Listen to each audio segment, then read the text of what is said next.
Coming off one of the most groundbreaking albums of the early 80s, today's band, they really upped the ante for their 1985 follow-up. They're true titans of rock and pop, I gotta tell you. Nobody was bigger in 1985 than this band. And the echoes of today's featured song, they still shake us. A key track that would have the arenas chanting along in unison. And the song, it was intended to be nothing more than an interesting album cut. In fact, it was just a repetitive chorus, and the song's composer was reluctant to even finish it. But his bandmates, they just knew it would be a worldwide smash. It took some convincing and a whole lot of time to finish this song. It was the longest process of their career up to that point. It's a good thing too, though, because it led to another #1 hit and an inside joke inside the song about a music executive bullying the band to cut 5 seconds off of it to make it more radio friendly. You gotta hear this. Story's coming up next. Hey music junkies, Professor of Rock, always here to celebrate the greatest artists and the greatest songs of all time. Telling you, if you remember the exact place that your record or your CD or 8-track used to skip on your favorite songs, even now when you hear the song, you're gonna dig this channel of musical nostalgia. Make sure to subscribe below right now. Click the red button and click the bell so you always know when our interviews are coming out. I know you'll dig this channel. We also have a Patreon. Please check that out. There you're going to find more content. You can even become an honorary producer to help us curate this music history. And check out our merch as well. Today, we're going to once again celebrate one of the greatest duos in rock history, Roland Orzabal and Curt Smith, otherwise known as Tears for Fears.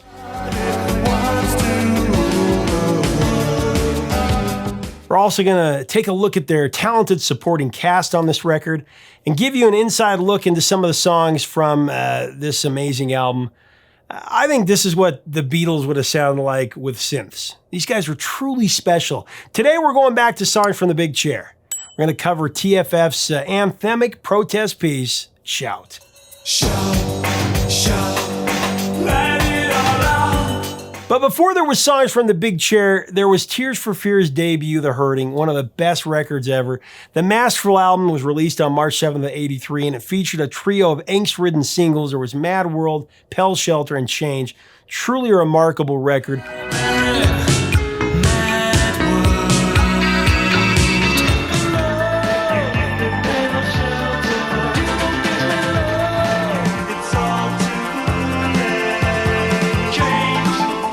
Now, according to Roland, the whole thrust of who Tears for Fears were came out of The Hurting. That thrust was a fearless confrontation of childhood trauma and pain, guided by one Arthur Janov, whose Primal Therapy book Prisoners of Pain inspired the band's name, actually. Prisoners of Pain posited that emotionally scarred adults, they could find healing by dredging up their repressed adolescent pain and giving it a voice. So in a sense, The Hurting was a 41-minute plus new wave primal session. Raw and intensely vulnerable, this album was a hauntingly candid look into the souls of Smith and Orzabal, and as many listeners would discover, themselves. However, once the dust had settled and the pair had spoken their piece, they kind of wanted to take the band in a new direction. Said Roland about it. When we finished that album, it was almost like, okay, well, we've kind of said our bit. What are we going to do now? Smith observed that touring the world for a year had changed them and it had broadened their musical horizons. He would say, when we came back to England, we felt like we wanted to make something bigger. We'd grown up a lot and weren't just concentrating on Primal Theory. The last thing we wanted to do was The Hurting Part 2. So, at the encouragement of producer Chris Hughes, the great Chris Hughes, Curt and Roland began taking in new and unexpected influences. They started listening to a wide variety of different artists. In particular, Hughes introduced them to Steely Dan and Lynyrd Skynyrd. They also listened to a lot of Frank Zappa, apparently. Go back, Jack, do it again.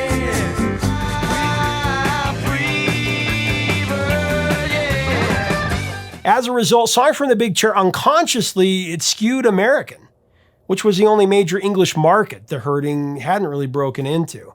Now, admittedly, the duo wasn't fixated on breaking into the States like a lot of bands. Rather, they were focused on making the very best album that they could. But you know who was fixated on taking America by storm? Their label, Phonogram. And throughout the making of the record, they pushed Tears for Fears, they pushed them really hard to lock down the so-called drive time single that would put them on top. The idea here was to go big or to go home. Now, accompanying Roland and Curt for the ride were familiar collaborators. There was keyboardist Ian Stanley and drummer Manny Elias. It was the same team that had assembled The Hurting.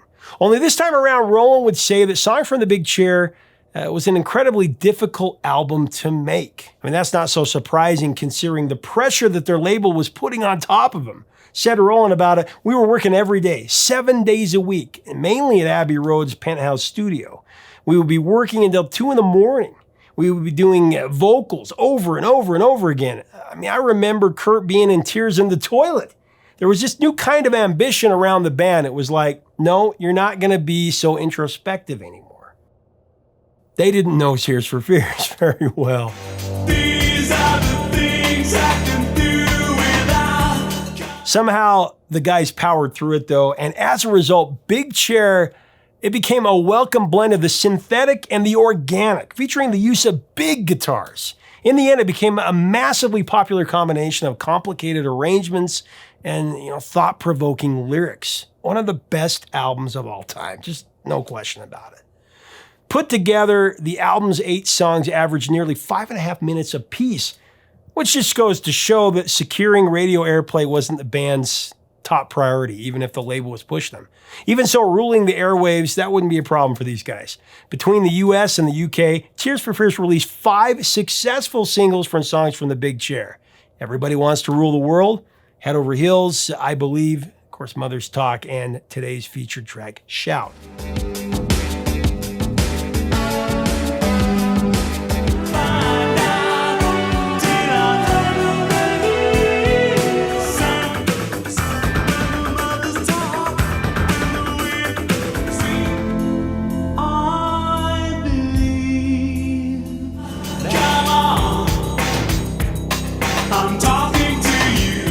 So let's get into the story behind Shout. Now, initially, Roland and Curt had a month off to come up with material for a song for the Big Chair.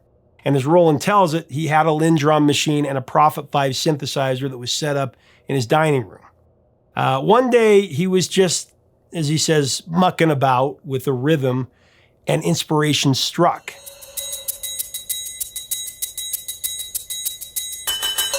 Or as he put it, something unexpected hit him from out of the cosmos. The words, they just came to him. Shout, shout, let it all out. Shout, shout, let it all out. And then these are the things I can do without.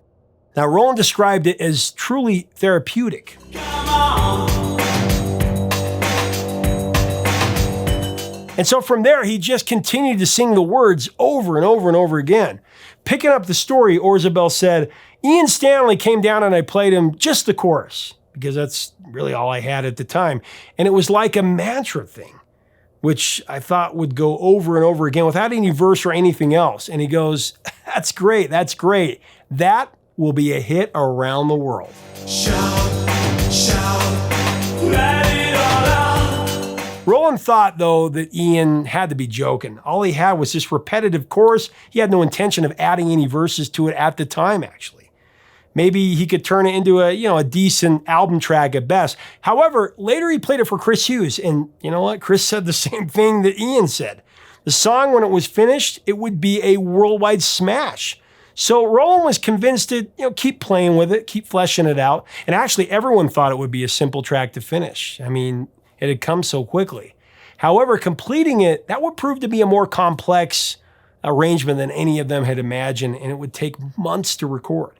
In fact, this marathon track actually pushed Tears for Fears over their scheduled session time. It was the last song left to record for the album.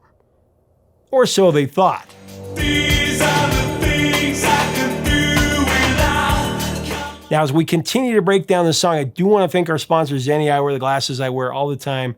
You know, with Zenni, it's simple. If you're in the market for a new pair of frames, Zenni is by far the best deal that you can do. You can design your own pair, choose the style, the color, the shape, all kinds of things. Make sure to click on the info button right here to get our special Professor Rock deal to get up to 80% off regular retail prices.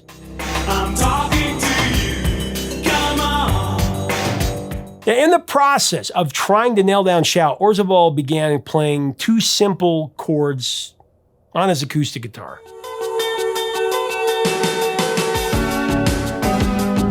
This caught the attention of Chris Hughes and the recording team.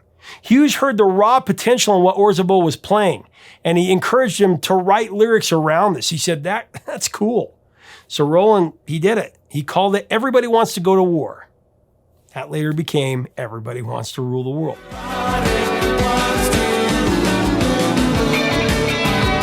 So think of it this way. If Shout had been a simple track to finish, we might not have the other incredible 80s standard, Everybody Wants to Rule the World. I mean, it's crazy to think about. And the 2 songs are actually connected in a few different ways. Let's talk about that. Both were the last songs finished on the album. Both were released as back-to-back singles to kick off the album in the US. Both went to #1 on the charts. Wildly successful. But beyond that, the songs have a hidden lyrical connection as well. An inside joke that Roland wrote into Everybody Wants to Rule the World, actually. This is really funny. A lot of people don't know this. So drawing from a recent incident that the duo had with their A&R man, David Bates, Orzabal wrote the line, "So glad we've almost made it, so sad they had to fade it." This is actually a direct shout out to Shout.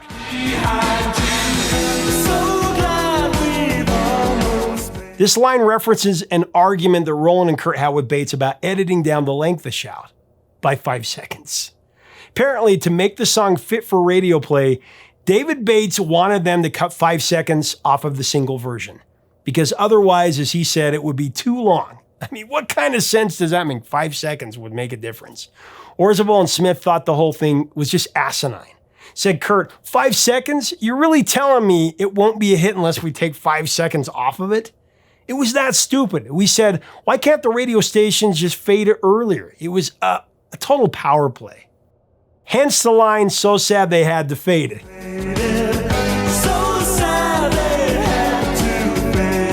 But there you have it. A Tears for Fears grievance captured forever in the lyrics of Everybody Wants to Rule the World. Millions of people singing along, and most not knowing that they were mocking the music industry in the process, and that's okay. Now, as far as the song's meaning, Shout really works on 2 different levels, okay? It's actually kind of the perfect transition song between Tears for Fears' first 2 albums. In one sense, Shout fits right in with The Hurting, where everything was influenced by Janov's Primal Theory. Viewed from this perspective, the song, it's an act of catharsis, a way to get everything out of your system, the emotion. It's about tapping into your childhood trauma and giving it emotional release, screaming out the pain.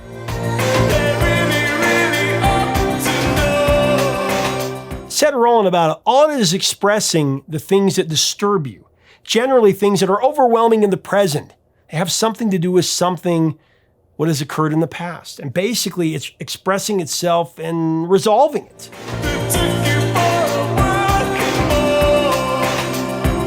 But Shout also neatly fits into the mold of songs from the Big Chair, which has the duo turning outward to confront the world. From this perspective, Shout becomes a rallying cry for change, even a revolution.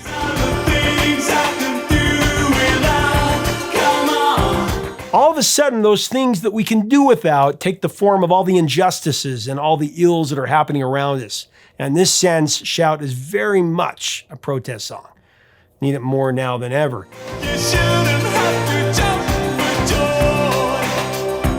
Actually, Roland said that the song was inspired by one of his own protests, the outrage that he felt over the installation of U.S. nuclear missiles in the UK, and more generally, the escalating Cold War-era arms race. Underscoring this point, Orzabal even called Shout the most direct of all the protest songs that had been written up to that point. I mean, he said, politically, it's about protesting. It's about stating things that quite evidently are disturbing. All these things, I think, need attention brought to them. And that's what Shout is saying.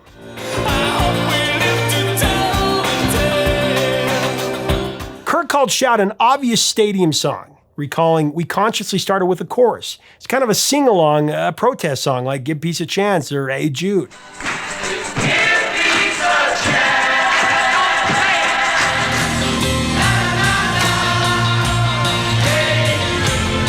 It had a really in-your-face chorus that everybody could sing.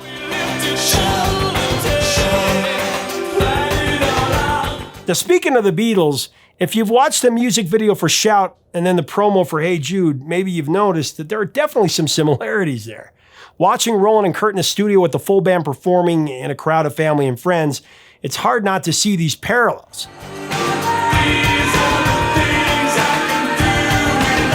Filmed in late 1984 and directed by the great Nigel Dick, the rest of the video features Smith and Orzabal on the southern coast of England at Durdledore and Dorset.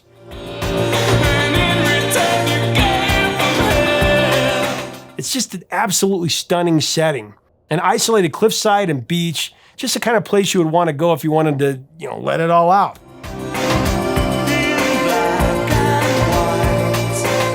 The video, along with Everybody Wants to Rule the World, cemented Tears for Fears into American pop culture consciousness, no doubt about it. Again, nobody was bigger in 85. Now, Shout appeared on the Billboard Hot 100 on June 15, 1985, and it reached the top spot in August of that year. Stayed there for 3 weeks, making it Tears for Fears' most successful single. It actually spent more time than Everybody Wants to Rule the World, their other number one hit. Just by a week, though.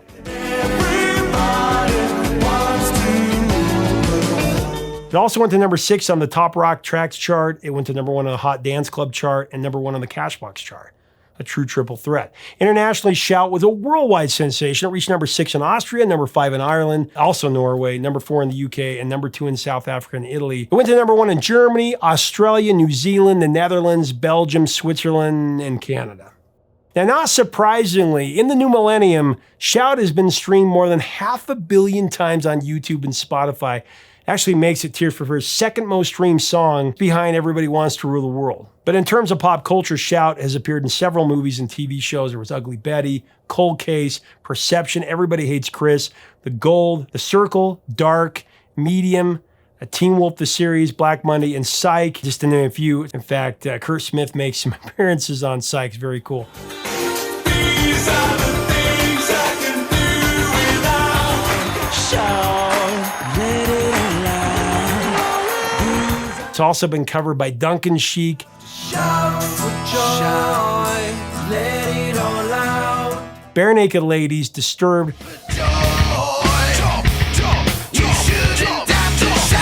Adam Lambert, Joan Baez, Placebo, Concrete Blonde, and One Republic.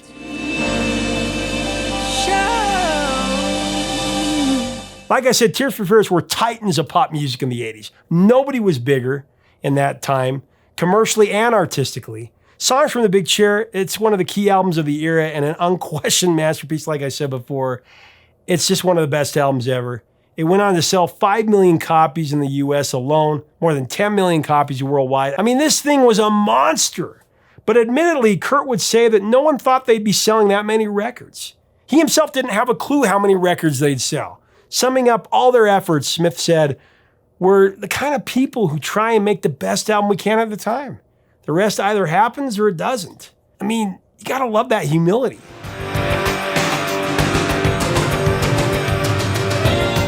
It's clear to me, Tears for Fears were always motivated by their art, not by the almighty dollar. Yeah, the commercial success, it was there too, it was great, but it wasn't the reason that they did what they did.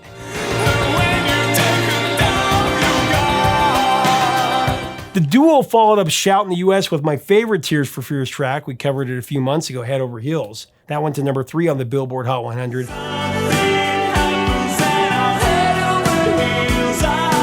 Tears for Fears, they would then return 4 years later with their Beatles-esque album, The Seeds of Love, which was as much a departure from songs from the Big Chair as Big Chair was from The Hurting. I tell you, these guys were always reinventing themselves. The album featured 3 US singles, Woman in Chains, Advice for the Young at Heart, and Sowing the Seeds of Love.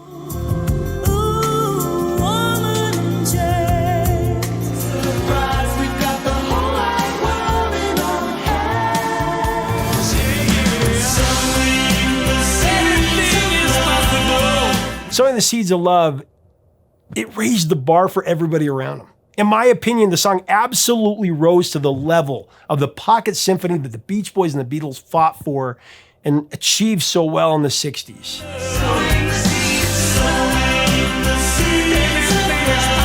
Sadly, the 90s would see Roland and Curt split up, with Smith later renaming himself Mayfield in 1998. Roland retained the name Tears for Fears and released 2 more albums. There was Elemental in 93 and Raoul and the Kings of Spain in 95.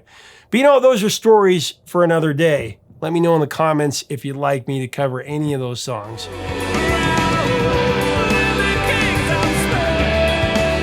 But then a long overdue reunion was announced in 2003. I remember just sitting on pins and needles, and I was so excited when Everyone Loves a Happy Ending came out the following year. Appropriate title there. And now recently, after another extended break, Tears for Fears has released another studio album, The Tipping Point. It's fantastic. It's a great modern entry into the duo's already stacked catalog. I'll link to it below. You gotta hear it. I can't recommend it enough.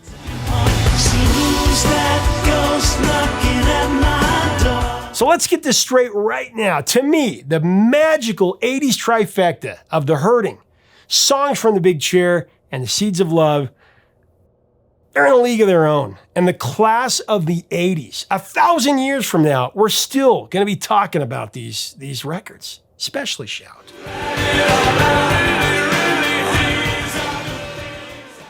Hey, thanks so much for watching. Leave us a comment about Tears for Fears and Shout and Songs from the Big Chair. What are your memories of the song of this album? Let's have a great discussion about this band. I tell you, Tears for Fears, truly, the Beatles with synthesizers, I say that. But they're just such a thought-provoking, amazing band. Let's have a great talk below. If you like our content, we invite you to subscribe. We'd love to have you as part of our community. Until next time, 3 chords and the truth, my friends.